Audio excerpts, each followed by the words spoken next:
Selamat sore bagi kita semua. Pada saat ini saudara-saudara, saya ingin berbicara tentang panggilan dan pemeliharaan Tuhan. Panggilan dan pemeliharaan Tuhan.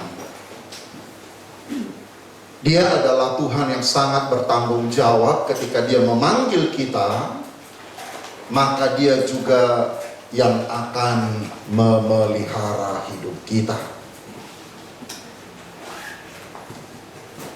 Saya mengajak dulu saudara melihat, kita akan mengawali dari kitab 2 Raja-Raja pasal yang ke-9. Di dalam kitab 2 Raja-Raja pasal yang ke-9 kita akan bertemu dengan seorang yang bernama Yehu.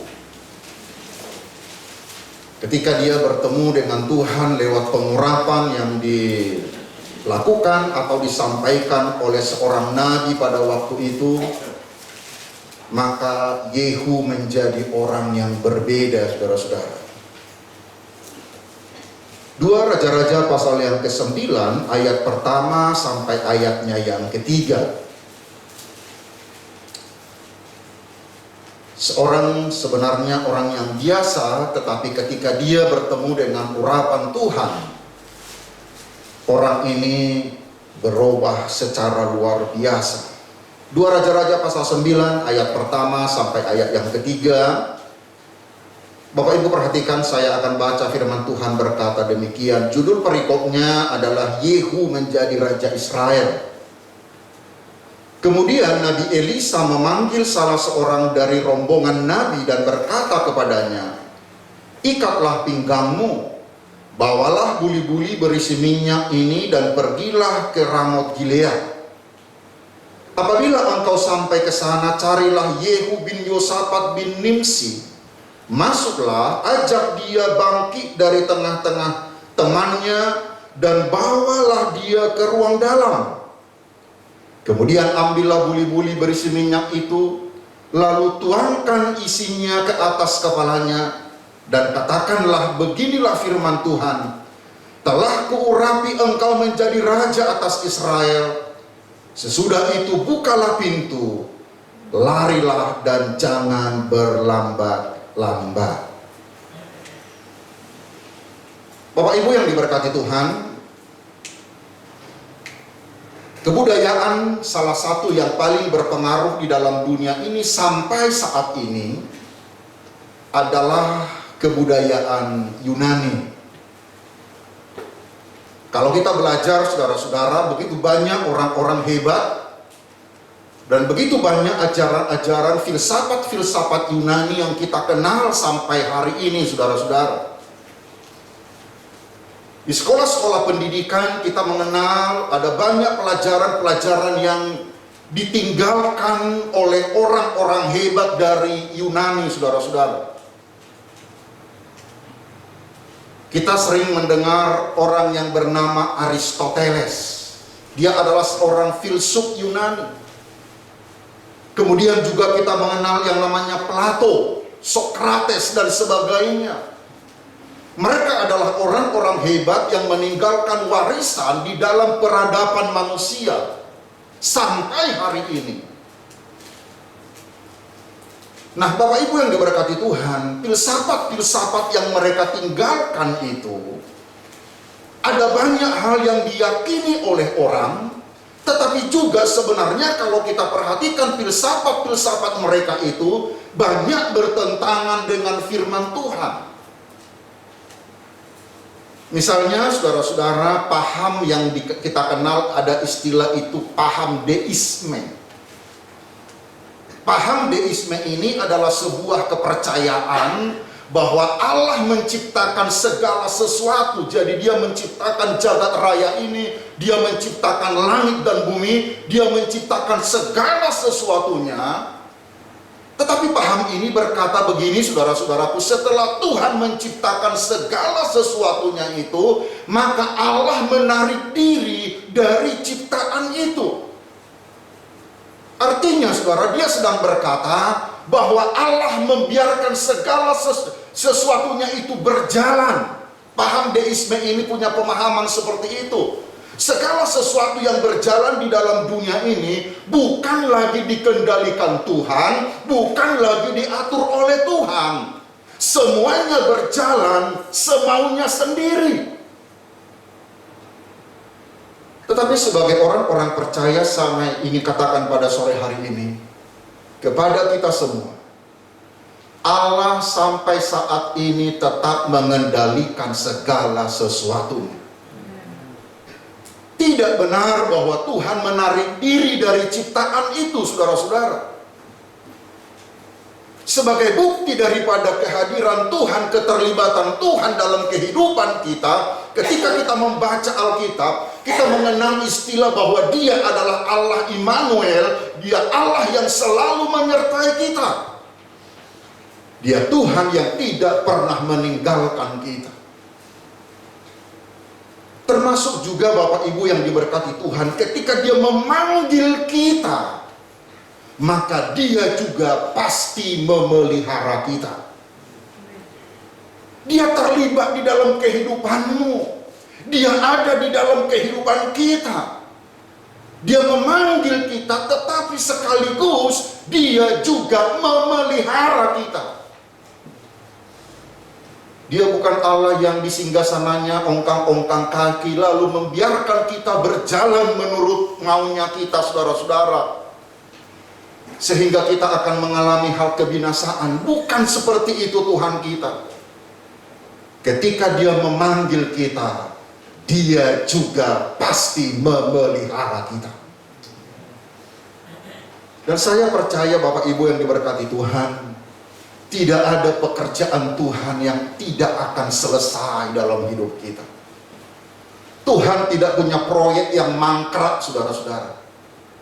Tetapi Tuhan, dalam Alkitab Paulus bahkan pernah berkata, Dia yang memulai yang baik, maka Dia pasti akan menyelesaikannya. Nah, coba kita lihat dulu di dalam kisah ini, saudara-saudara. Keterlibatan Tuhan, sekali lagi saudaraku, Dia selalu terlibat dalam kehidupan kita. Dia tidak membiarkan semuanya berjalan semaunya. Di dalam kisah ini, saudara-saudara, kita akan bertemu dengan seorang yang bernama Yehu. Yehu pada dasarnya sebenarnya adalah seorang yang orang biasa. Dia hanya seorang komandan, saudara-saudaraku, dia seorang orang yang biasa. Yehu adalah orang biasa, saudara-saudara. Tetapi ketika dia diurapi oleh seorang nabi, kalau Bapak Ibu perhatikan, di dalam ayat yang pertama, kemudian Nabi Elisa memanggil salah seorang dari rombongan nabi. Siapa nama daripada orang ini tidak disebutkan. Elisa hanya memanggil salah seorang dari rombongan nabi, tidak tahu siapa dia, orang nabi yang tidak terkenal. Alkitab tidak mencatat siapa nama nabi yang dipanggil oleh Elisa ini, tetapi sebuah tugas yang besar diberikan kepada nabi ini, saudara-saudara, untuk mengurapi seorang yang bernama Yehu. Dalam kehidupan kita ini, saudara, kadang-kadang saya melihat ada pengalaman-pengalaman, maunya ada banyak orang, saudara, tetapi saya ingin katakan begini, ada banyak orang yang dalam kehidupannya itu ingin didoakan oleh pendeta yang terkenal. Saya kadang-kadang lihat di Facebook, saudara-saudara, bahkan yang sebenarnya dia tidak kenal pendeta itu, tetapi di Facebook dia menulis di kolom berita, ya saudara, ya, di beritanya itu dia minta didoakan. Kenapa? Karena dia berpikir kalau pendeta yang besar, kalau pendeta yang terkenal itu berdoa untuk dia, maka dia percaya itu akan lebih hebat. Tapi saya yang katakan pada sore hari ini, setiap kita Tuhan berikan kuasa kepada kita. Tidak perlu ada pendeta besar yang mendoakan kita, saudara-saudara. Bahkan saudara sendiri bisa berdoa, karena Alkitab berkata, semua kita Tuhan sudah berikan kuasa. Tugas untuk mengurapi raja ini tidak disebutkan siapa, saudara. Elisa hanya panggil seseorang, tidak disebutkan namanya. Itu sebabnya saya katakan tadi, ini nabinya tidak terkenal. Tetapi orang yang tidak terkenal ini pun ternyata juga bisa dipakai Tuhan. Sebabnya semua kita juga pasti bisa dipakai oleh Tuhan. Katakan amin. Beberapa puluh tahun yang lalu, saudara, saya ingat ketika kami dilantik jadi pendeta penuh di Medan. Ya, jadi majelis pusat itu berdiri di depan. Jadi semua yang mau dilantik ini, saudara-saudara, berbaris juga di depannya. Saya melihat di situ hal yang unik, saudara, bagi banyak teman rekan hamba Tuhan.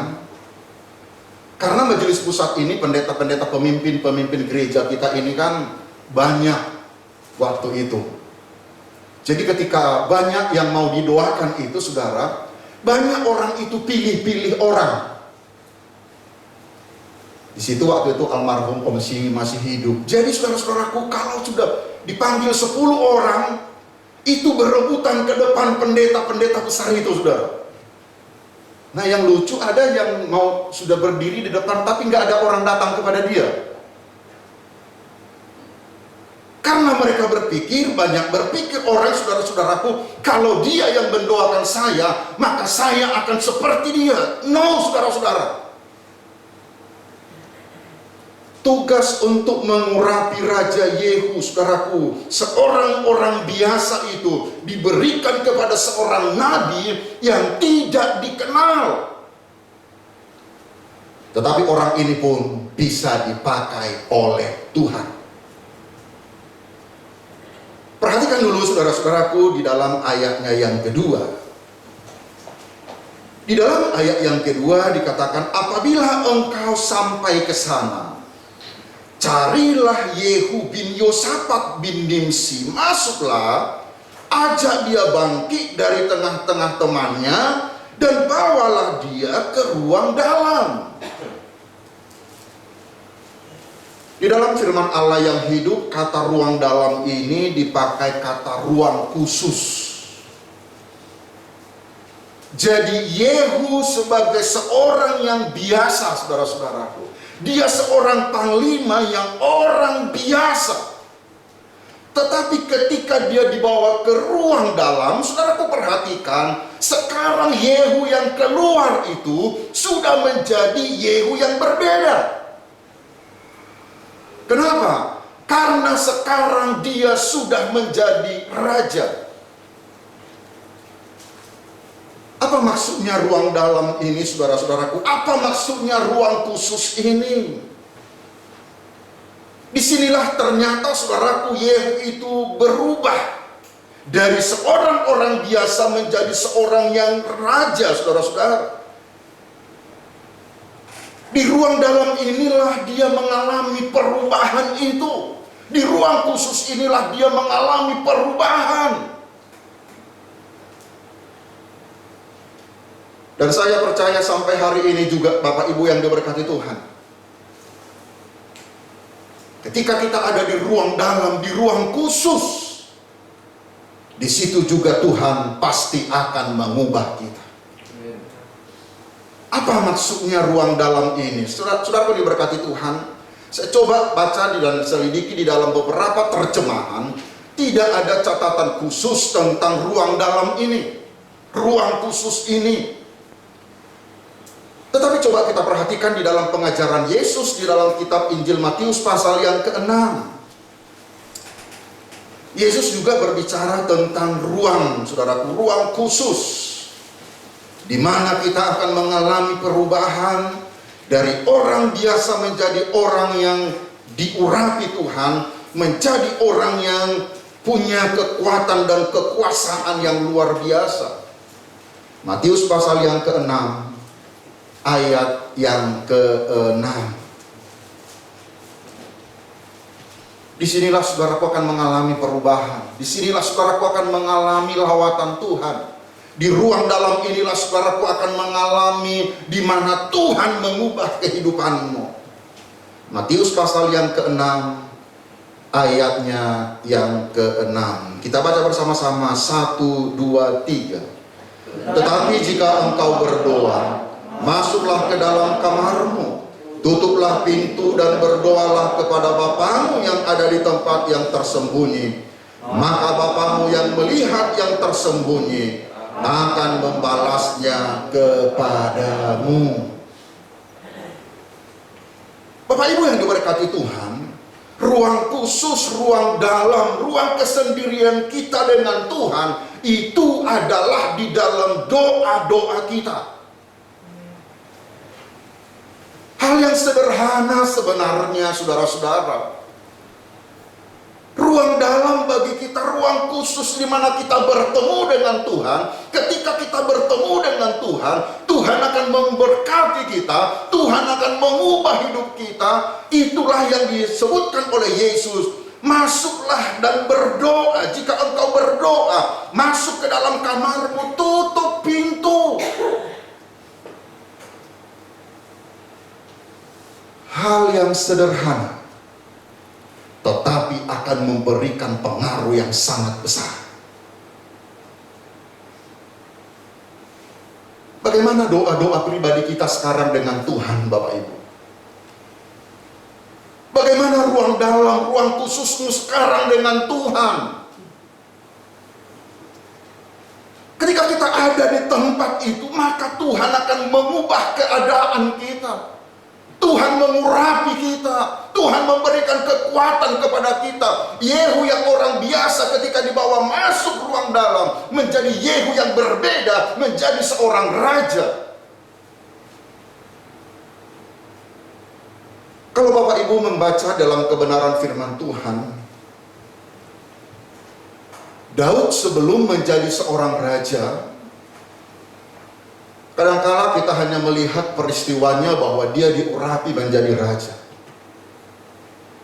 Tetapi jauh sebelum itu, saudara-saudaraku, dia sudah punya pengalaman-pengalaman dengan Tuhan. Ketika dia ada di padang belantara, kesendiriannya dengan Tuhan itu menjadi ruang dalam bagi dia, ruang khusus bagi dia, di mana dia membangun keintiman dengan Tuhan. Hal-hal besar yang dicapai oleh Daud itu dipersiapkan di ruang dalam itu, saudara-saudara. Puji Tuhan, jemaat di tempat ini luar biasa antusias beribadah. Puji Tuhan. Tetapi bagaimana kesendirianmu dengan Tuhan? Bagaimana ruang dalammu dengan Tuhan? Ruang khususmu dengan Tuhan? Sementara di tempat itulah Tuhan mengubahkan kita secara luar biasa. Musa dipakai Tuhan, saudaraku. Kalau saudara baca, buat pembagian kehidupan Musa itu ada dalam 3 fase. Umur Musa itu 120 tahun. 40 tahun pertama, saudara, Musa itu ada sebagai anak Firaun. Dia ada di istana. Tetapi fase yang kedua, 40 tahun kedua dari Musa, itu ada di padang belantara.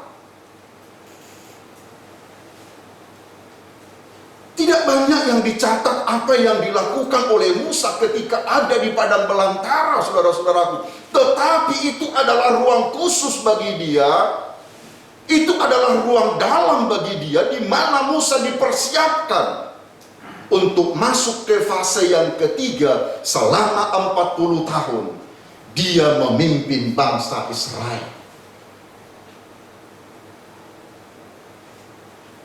Yesus katakan, jika engkau berdoa, masuklah ke dalam kamarmu, tutuplah pintu dan berdoalah kepada Bapamu di tempat yang tersembunyi. Maka Bapamu yang melihat tersembunyi itu akan membalaskannya kepadamu. Ruang dalam adalah pengalaman-pengalaman doa kita secara pribadi dengan Tuhan. Katakan amin. Saya rindu sekali saudaraku, jemaat punya pengalaman-pengalaman pribadimu di dalam doamu kepada Tuhan yang akan mengubahkan kita sama seperti Yehu. Nah, kita akan lihat saudara-saudaraku secara cepat apa yang akan kita alami ketika kita ada di dalam ruang dalam itu, saudara-saudara. Yang pertama, ketika Yehu ada di dalam ruang dalam itu, maka ada pemberitaan firman yang jelas. Ya, dalam ruang dalam itu disampaikan tentang firman, firman yang menghasilkan kejelasan dan kepastian. Coba sekali lagi Bapak Ibu perhatikan, seorang Yehu yang hanya seorang komandan pasukan, sekarang masuk di ruang dalam. Di ruang dalam itu dia diurapi oleh nabi. Sekali lagi tidak tahu siapa nabi itu, tetapi ketika dia keluar, dia sudah menjadi seorang raja. Di dalam ruang dalam itu, saudara-saudaraku, ada kejelasan, menghasilkan kejelasan dan kepastian. Hari-hari ini tidak ada hal yang pasti, saudara. Ya, makanya kadang-kadang kalau kita ikuti berita itu pusing sendiri ya. Jenis ini muncul, virus ini muncul, vaksin ini lebih hebat, ini lebih. Tidak ada, saudara-saudaraku.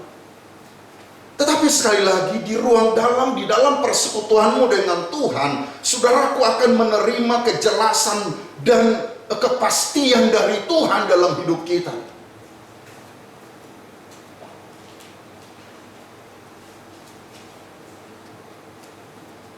Saya bahkan sebagai seorang hamba Tuhan, ada kalanya saudara-saudara juga ragu tentang masa depan anak-anak kami.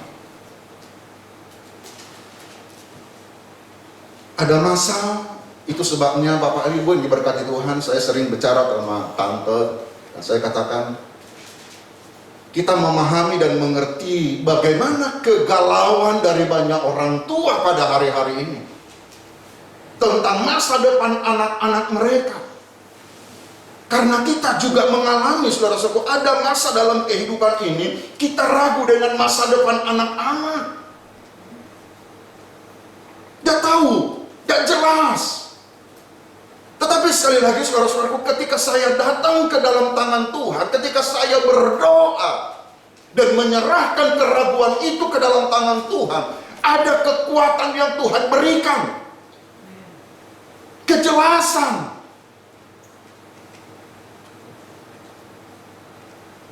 Saya pernah bawa anak saya yang besar ini ke sekolah Alkitab mengajar, saudara. Ya, saya masuk sesi jam 7, dia ada di kamar. Kemudian sekitar jam 8 lewat, saya kembali ke asrama gitu ya. Dia enaknya dia tidur masih, saudara. Sambil ngorok gitu ya.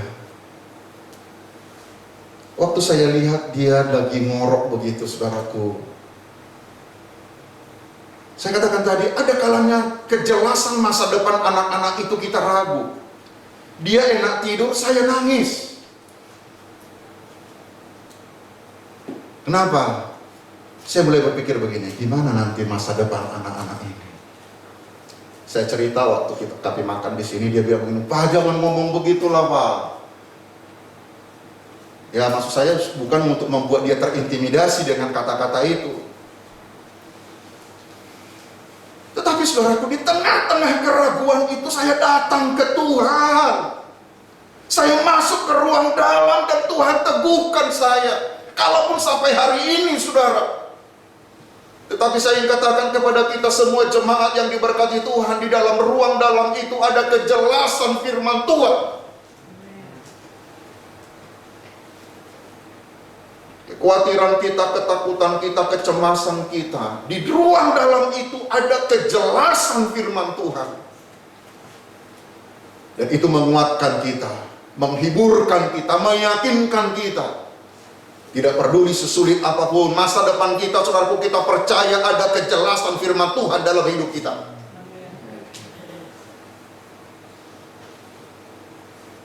Dan mungkin bukan hanya kami yang mengalami seperti itu, saudaraku. Mungkin ada jemaat-jemaat yang lain. Tetapi setiap kali ada keraguan tentang masa depan itu, apapun yang saudara ragukan, apakah itu usaha, pekerjaan, apapun itu, selalu datang ke dalam tangan Tuhan. Karena di ruang dalam itu, di dalam persekutuanmu dengan Tuhan, Tuhan akan memberikan kepastian dalam hidup kita. Kemudian Bapak Ibu yang diberkati Tuhan, hal kedua, di ruang dalam itu ada buli-buli yang berisi minyak. Masih di dalam ayatnya yang ketiga. Kemudian ambillah buli-buli berisi minyak itu, lalu tuangkanlah isinya ke atas kepalanya, dan katakan, beginilah firman Tuhan, telah kuurapi engkau menjadi raja atas Israel. Tolong perhatikan dulu kata di ruang dalam itu ada pengurapan Tuhan. Ada minyak yang dicurahkan, ada kekuatan Roh Kudus. Ini kita perlukan hari-hari ini, Bapak Ibu yang diberkati Tuhan. Kita dengan kekuatan kita, Anda mau pasang strategi apapun, kalau tidak ada kekuatan Tuhan, kita nggak sanggup. Kita perlu pengurapan Tuhan, minyak yang dituangkan ke atas kepala.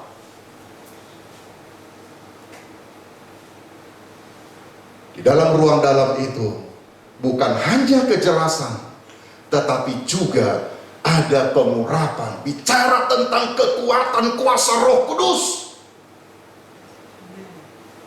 yang Tuhan akan berikan kepada saya dan saudara. Kita perlu ini, saudara-saudaraku. Sekali lagi, coba cek ruang dalam kita, dalam kehidupan kita ini seperti apa. Hubungan pribadi kita, dalam doa-doa pribadi kita dengan Tuhan. Mari saudara-saudaraku, begitu banyak hal terjadi hari-hari ini. Banyak hal yang membuat kita kaget. Dan kita memerlukan kuasa Roh Kudus. Hal yang terakhir, saudara-saudaraku, bagian terakhir dari ayat yang ketiga, perhatikan dulu kata ini. Sesudah itu, bukalah pintu, larilah, dan jangan berlambat-lambat. Sebenarnya ada sebuah terjemahan yang mempergunakan kata dobrak.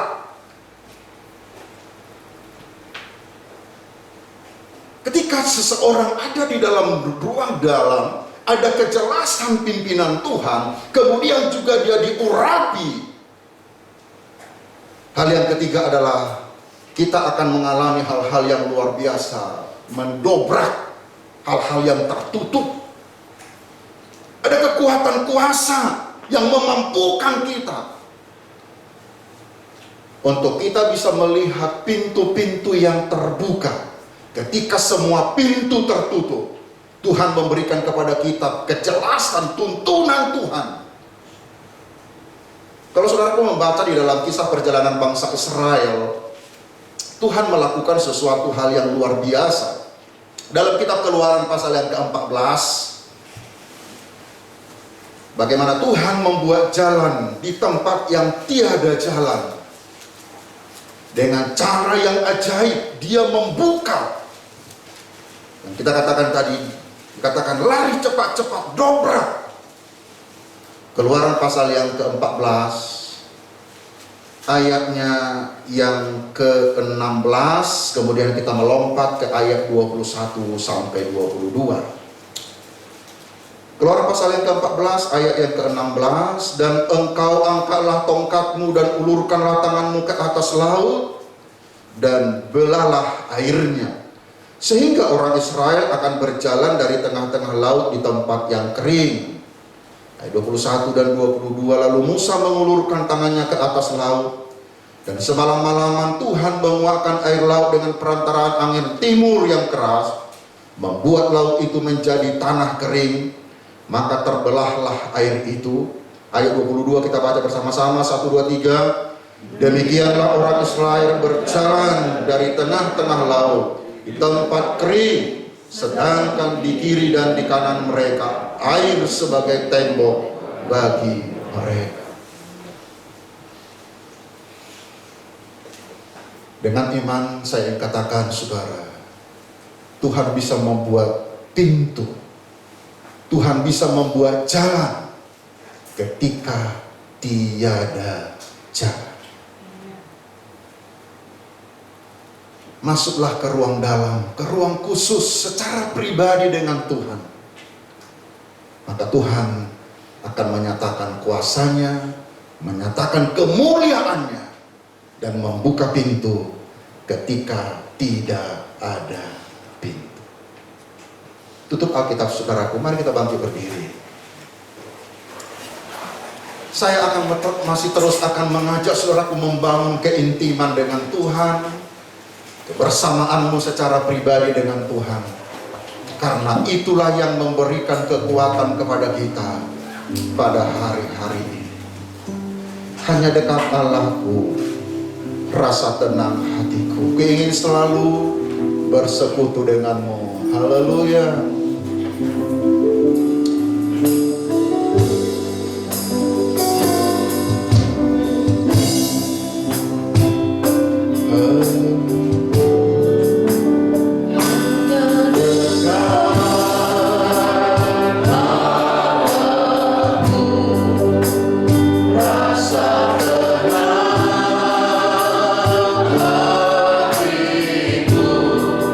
Kau sertai jalan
Carilah Yehu bin Yosafat bin Nimsi, masuklah. Ajak dia bangkit dari tengah-tengah temannya dan bawalah dia ke ruang dalam. Yehu yang orang biasa, ketika dia ada di ruang dalam menjadi orang yang berbeda, menjadi Yehu, menjadi raja yang keluar.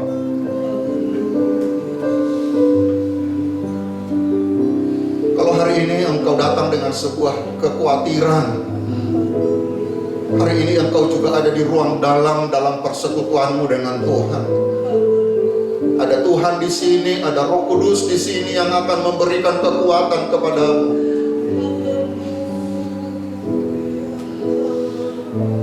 Biarlah ketika engkau pulang menjadi orang yang berbeda. Kalau tadinya datang dengan kekhawatiran, ketakutan, kecemasan, tetapi pulang dengan orang yang berbeda, dengan keberanian, dengan iman dalam persekutuanmu dengan Tuhan. Tuhan ubah keadaan kita. Terima kasih Bapa yang baik. Mari angkat tangan kananmu tinggi-tinggi di hadapan Tuhan. Ku ingin selalu Tuhan, ku ingin selalu bersekutu denganmu. Amin. Menikmati hadiratmu, biarkan Rohmu tinggal dalam hidupku. Sungguh indah bersamamu. Ku ingin selalu bersekutu denganmu. Menikmati hadiratmu, biarkan Rohmu tinggal dalam hidup. Sungguh indah bersamamu. Sungguh indah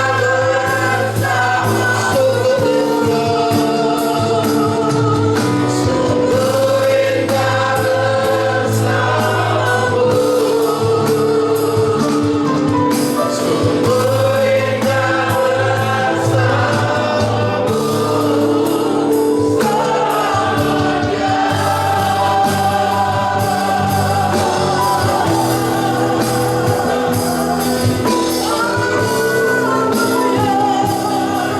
bersamamu.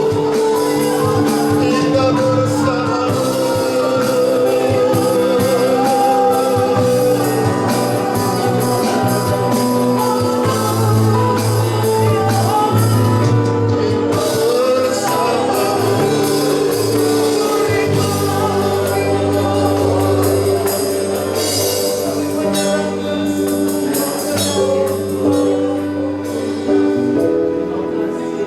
Kami menyerahkan segala kekhawatiran kami.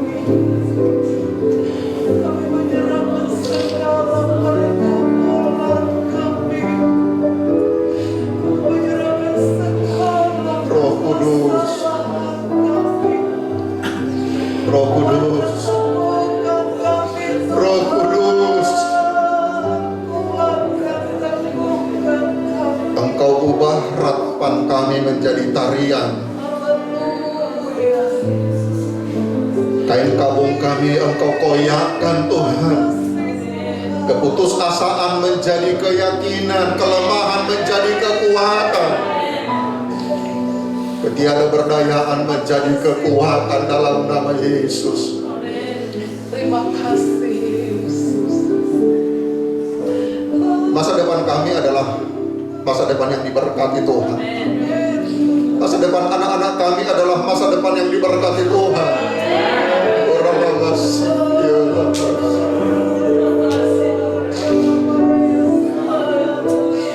Haleluya. Keluarga kami adalah keluarga yang diberkati Tuhan. Pekerjaan kami pekerjaan yang diberkati Tuhan. Perkara besar pasti Engkau kerjakan dalam hidup kami Tuhan. Terima kasih Bapa yang baik. Engkau baik, Engkau baik, Engkau baik, sangat baik bagi kami Tuhan. Engkau luar biasa Tuhan. Berkati setiap umat-umat-Mu Tuhan. Mungkin ada banyak hal yang mereka rencanakan, yang harapkan dan doakan. Terima kasih Tuhan. Keintiman kami dengan Tuhan membuat kami melihat tuntunan yang jelas. Amin Tuhan. Pengurapan-Mu, bahkan kami melihat ada pintu-pintu yang terbuka. Amin Tuhan. Ketika kami melihat pintu tertutup, tetapi Engkau buka bagi kami. Puji hormat kemuliaan bagi nama-Mu Tuhan. Dalam nama Yesus kami berdoa dan mengucap syukur.